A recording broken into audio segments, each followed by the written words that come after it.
भारतीय दलामधले नौदल आहेत, आर्मी असेल किंवा आपलं इंडियन एअरफोर्स असेल, हे जे 3 विभाग आहेत हे सशक्त आहेत. याच्यावरती भारत सरकार निधी देत असतं आणि त्यांना या तिन्ही दलांना कुठल्याही प्रकारे कमतरता भासू नये याची काळजी संपूर्ण केंद्र शासन घेत असतं. त्यामुळे या विभागाला पैशाची गरज आहे म्हणून त्यांनी 100 रुपयाचे 200 रुपयाचे तिकीट्स उपलब्ध करून दिले आहेत आणि मग त्यांना याच्यातनं बिझनेस करायचा आहे असा कुठलाही हेतू आमचा नाही आहे, हे स्पष्टपणे हवाई दलानं स्पष्ट केलेलं होतं.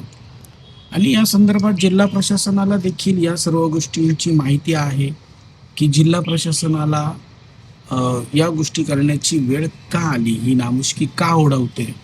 म्हणजे त्यांना हा जो एअर शो होणार होता नाशिकमध्ये, याचं कॅम्पेनिंग जवळपास महिनाभर आधीपासूनच प्रशासनानं सुरू केलं होतं. म्हणजे 22 आणि 23 तारखेला हा शो होणार आहे, यासाठी जोरदार कॅम्पेनिंग हे प्रशासनानं केलं. सोशल मीडियावरती आपण बघितल्या असतील जाहिराती, न्यूजपेपर असतील, FMsवर त्या असतील, या सर्व ठिकाणी आपण या जाहिराती बघत होतो. अर्थातच त्यांनी नागरिकांना बोलवण्याचं काम, त्यांनी नागरिकांना इथे या शोला तुम्ही या आणि या शोसाठी तुम्ही येऊन हे प्रोत्साहित आम्ही जे करतोय ते सर्व वातावरण तुम्ही बघा, यासाठी त्यांचा प्रयत्न होता. मात्र एअर शोचा उद्देश हा महसूल गोळा करण्यासाठीचा होता, हे स्पष्ट इथं दिसतंय. कारण की जिल्हाधिकारी कार्यालयामार्फत किंवा प्रशासनामार्फत या शोचे जवळपास QR कोडच्या द्वारे जवळपास 100 रुपयाच्या पुढे जवळपास 500 ते 700 रुपयापर्यंत तिकीट हे वाटप करण्यात आले.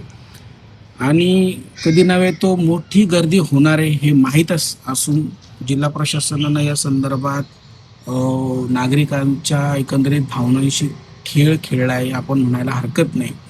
कारण एका बाजूला इंडियन एअरफोर्स स्वतः सांगतंय की आम्हाला असल्या कुठल्याही प्रकारचे पैसे गोळा करायचे यासाठी हा शो आम्ही करत नाही आहोत. मात्र त्याचाच फायदा घेत प्रशासनानं जे नागरिक तिथे उपस्थित राहणार आहेत त्या नागरिकांकडून आपल्याला कसा महसूलरूपी पैसा गोळा करता येईल याची योजना आखली आणि 100 ते 800, 500, 700 रुपयाच्या पटीमध्ये तिकीट्स विक्री केली.